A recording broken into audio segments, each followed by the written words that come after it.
Hi friend, welcome to Afiza classes. आज हम लोग पढ़ेंगे एनसीईआरटी के क्लास 11th का चैप्टर नंबर 1 केमिस्ट्री का। इसमें हम लोग जो सबसे पहला पढ़ेंगे वो है चैप्टर नंबर 1 में some basic concept of chemistry. ये जो चैप्टर है बहुत ही बेसिक है। ऐसा समझिए कि इस बेसिक में आपने जो 9th 10th में जो पढ़ा है उसी सब पे रिलेटेड है। थोड़ा सा उसमें इम्प्रूवमेंट किया गया। अगर आप 9th 10th अच्छे से पढ़ के आए हैं तो ये चैप्टर बहुत हद तक आपको समझ में आएगा। इसके अंतर्गत हम लोग को क्या क्या पढ़ना है? We have to read and understand following topic. हम लोगों को नीचे दिए कुछ टॉपिक को समझना है और जानना है।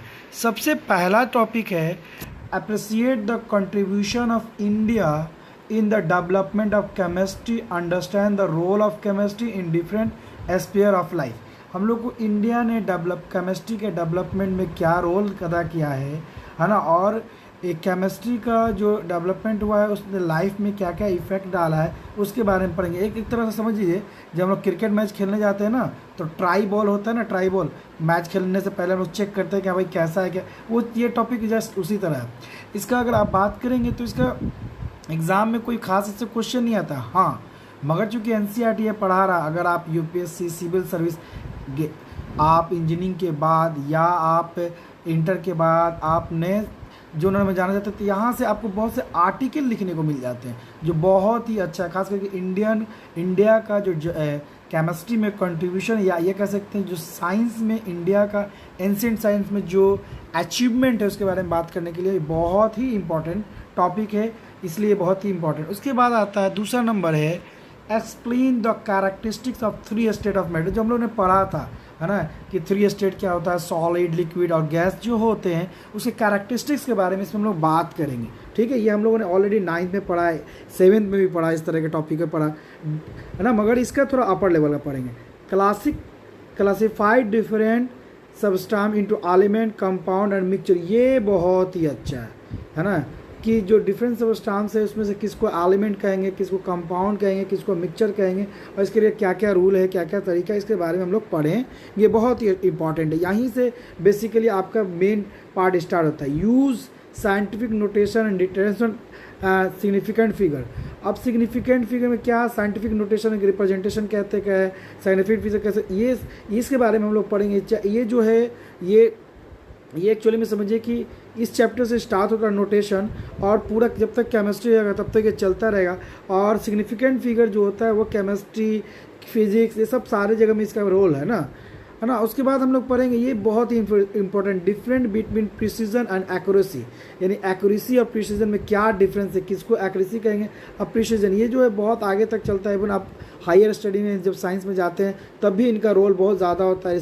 रिसर्च में जाते हैं तो वहाँ पे आपको पूछा जाता है कि आपकी एक्यूरेसी क्या है ना, इसका रिलेशन कितना है। अगर एक्यूरेसी आपकी अच्छी है तो इसका मतलब ये है कि आपका जो एक्सपेरिमेंट है बहुत अच्छा हुआ है और आपका ये हुआ है ना। इससे बहुत ज़्यादा आप लोग जब खास करके पार्टिकल फिजिक्स की या केमिस्ट्री में ये सब पार्टिकल बहुत ही इंपॉर्टेंस रोल है इसका, है ना। Define SI base units of convert physical quantity. देखिए अब हम लोग का क्या है, ये तो फिजिक्स का ही पार्ट है। बेसिकली क्या होता है, फिजिक्स में तो हम लोग एसआई यूनिट ही तो पढ़ते हैं और फिजिकल क्वांटिटी पढ़ते हैं, जैसे लेंथ, स्पीड, वेलोसिटी, इस तरह का यहाँ पे भी एक अपना यूनिट होगा जो इसके क्षेत्र में काम करेगा, मॉल, ये सब जो यूनिट, इसके बारे में हम लोग बात करेंगे डिफरेंट यूनिट के बारे में। Experience various law of chemical combination, ये जो है बहुत ही इंपॉर्टेंट है। इसमें से बहुत सा कुछ लॉ आप पढ़ के आए हैं, जैसे कि आपने पढ़ा था मास कंजर्वेशन ऑफ मास, ये सब जो पढ़ के इसमें से पढ़ के आए हैं बहुत से। इसीलिए इस चैप्टर को बेसिक कंसेप्ट इसीलिए नाम दिया गया क्योंकि इसका बहुत सा पार्ट आप पढ़ के आए हैं और बहुत सा पार्ट रीपॉलिश्ड किया जाएगा और बहुत से पार्ट में कुछ नई चीज़ ऐड कर दिए जाएंगे। ठीक है, यानी आपके जो अंडरस्टैंडिंग है उस अंडरस्टैंडिंग को और मेच्योर करने की कोशिश की जाती है इस चैप्टर में, इसलिए चैप्टर बहुत ही इंपॉर्टेंट है। उसके बाद आपको याद होगा कि आपने एटॉमिक मास, एवरेज मास, है ना, इसका सिग्निफिकेंस, ये सब आपने पढ़ा है, मगर यहाँ पे थोड़ा सा आपको रिच करने की कोशिश की जाएगी, आपके नॉलेज को इस फील्ड में रिच करने के लिए। 8वें नंबर टॉपिक में इस तरह से हम लोग बात करें। 9वें में describe the term mole and mole mass, ये भी आप मोल पढ़ के आए हैं, मोलर नंबर, मोल मास, ये छोटा सा टॉपिक पढ़ के आए हैं। इसको फिर यहाँ पे आपके नॉलेज को इनरिच किया जाएगा, आपके नॉलेज को बढ़ाया जाएगा, आपके लिए दूसरे कंसेप्ट से दूसरे मैनर में आपको सिखाया जाएगा, थोड़ा हायर लेवल का सिखाया जाएगा। और उसमें बेसिक का एक ना बेसिक कंसेप्ट का एक तरीका रहेगा, ठीक है। वो जो बेसिक कंसेप्ट है वो आपके पास यहाँ पे रहेगा, ठीक है। उसके बाद आते हैं हम लोग, है ना, calculate mass percentage of components element, है ना, ये सब मास परसेंटेज हम लोग 9th में कुछ हद तक निकाले थे, देखे थे। उस तरह की कुछ चीज़ें यहाँ पे होंगी, मगर मैं बार बार कह रहा हूँ कि थोड़ा अपर लेवल पे होगा। आपके उस कंसेप्ट को यहाँ पे उस कंसेप्ट को बहुत बढ़ाया जाएगा, ताकि आप एक अपर डोमेन में आप जाएं, एक अपर चीज़ों को आप समझें, इस तरह से इसमें किया जाएगा, ठीक है। हाँ, डिटरमाइन एम्पिरिकल फार्मूला, है ना, मॉलिकुलर फार्मूला 11 नंबर में ऐसा काम किया जाएगा, है ना। उसके बाद, है ना, एस्टोमेटिक कैलकुलेशन, ये सब चीज़ें हम लोग यहाँ पे करेंगे। यानी कुल इसमें हम लोग 12 टॉपिक पढ़ेंगे। इस चैप्टर में कुल हम लोग 12 टॉपिक पढ़ेंगे, और इस 12 टॉपिक में इससे नाम से ही पता चलता है बेसिक कंसेप्ट, यानी मूलभूत अवधारणा के बारे में हम लोग बात करेंगे। इसमें से कुछ टॉपिक, जैसे मैंने पहला बोला कि ये तो ट्राइबॉल है, बस आपको पढ़ना है, जानना। अगर आप इसको नहीं भी पढ़ेंगे तो कोई फ़र्क नहीं पड़ता, मगर हाँ, क्योंकि एनसीईआरटी में है और आपको ये जो है हमारे एक्चुअली भारत का एक तरह से भारत का अचीवमेंट के बारे में बात कर रहा है, तो इसको आप पढ़ेंगे तो बहुत जगह आर्टिकल लिखने में, कंपटीशन में, या आप साइंस के स्टूडेंट हैं तो आप ये बताने के लिए कि हाँ मेरा भी भारत का अचीवमेंट है। ऐसा नहीं है कि आज जो मॉडर्न केमिस्ट्री देख रहे हैं इसके पहले हमारा केमिस्ट्री का कुछ अचीवमेंट नहीं था, वो सब चीज़ बताने में बहुत ही इंपॉर्टेंट काम आएगा।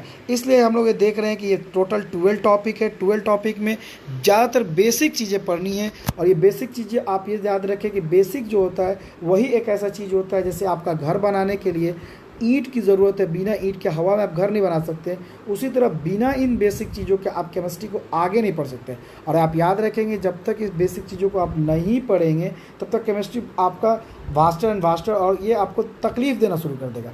इसलिए यहाँ पे आपको इसको बहुत अच्छे से सोच समझ के पढ़ना है और जानना है, ठीक है। ओके, आते हैं हम लोग पहला कहता है science can be used as continue human effect to systemised knowledge for the describe और अंडरस्टैंडिंग नेचर।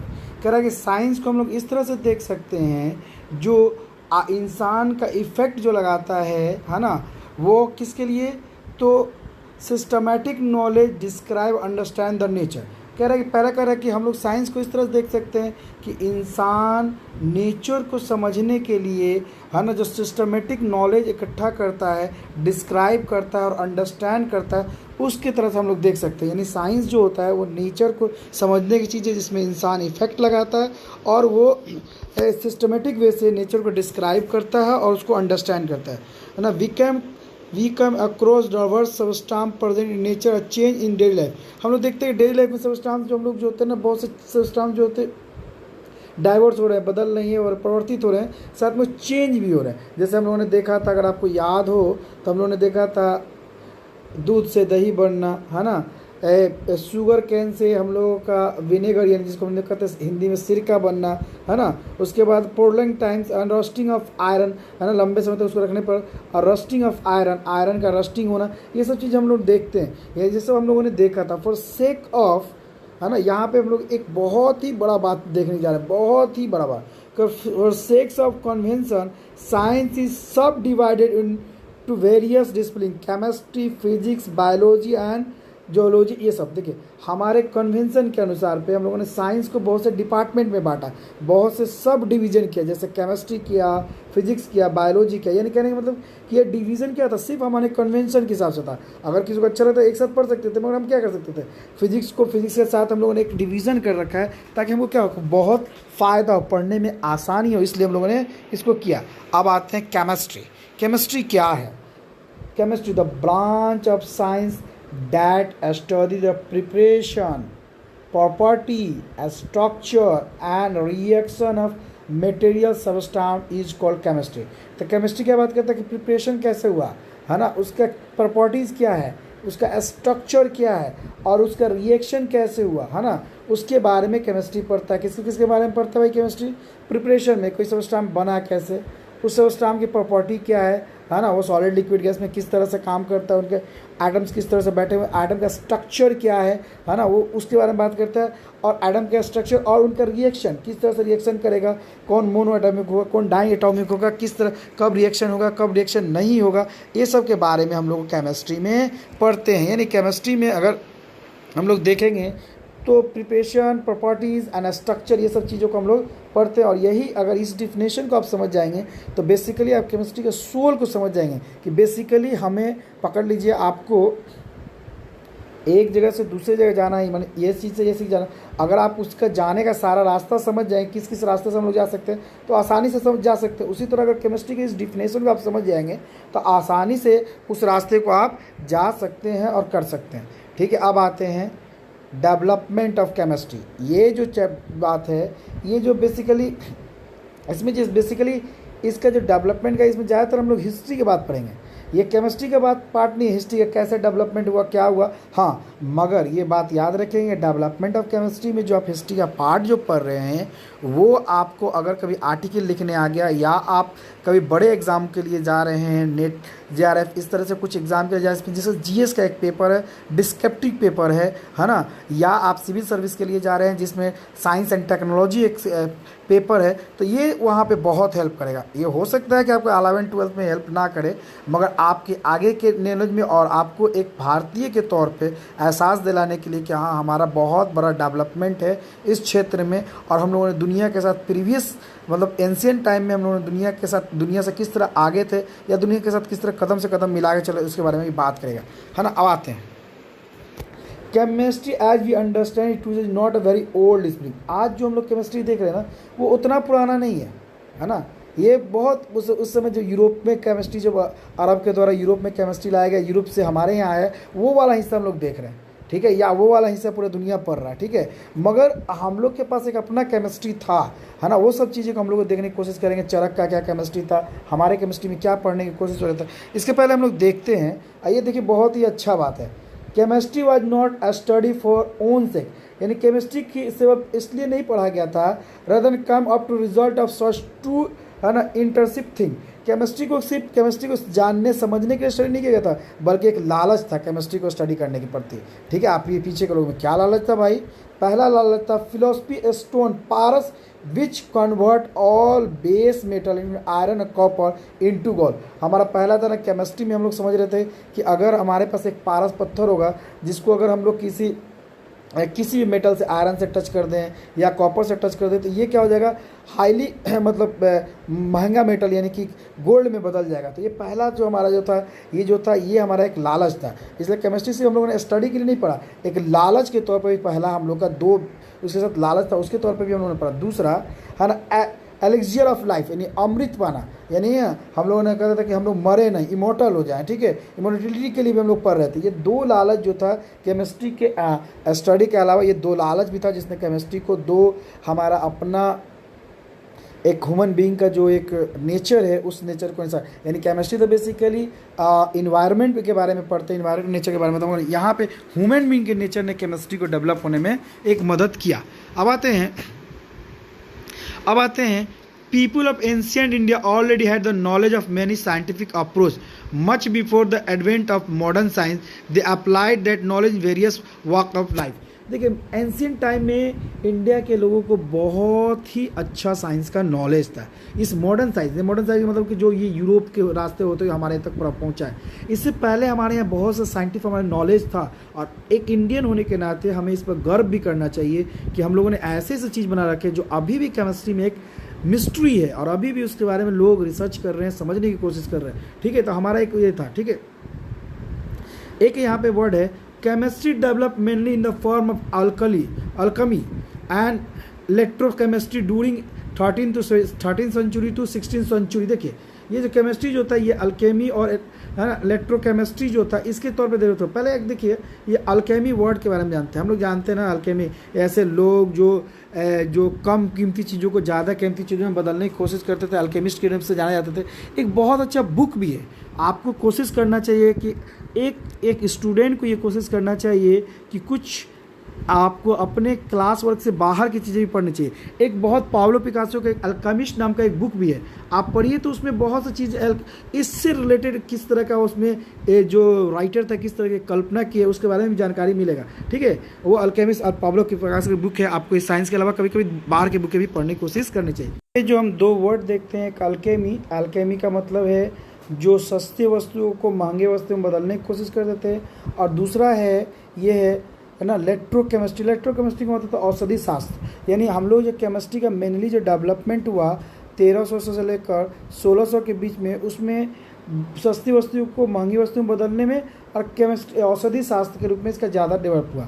मॉडर्न केमिस्ट्री टुक स्पेस, आज का जो मॉडर्न केमिस्ट्री है वो 18th सेंचुरी का मतलब हुआ कि 1701 से लेकर 1799 के आसपास का जो एरिया था सेंचुरी, है ना, यूरोप।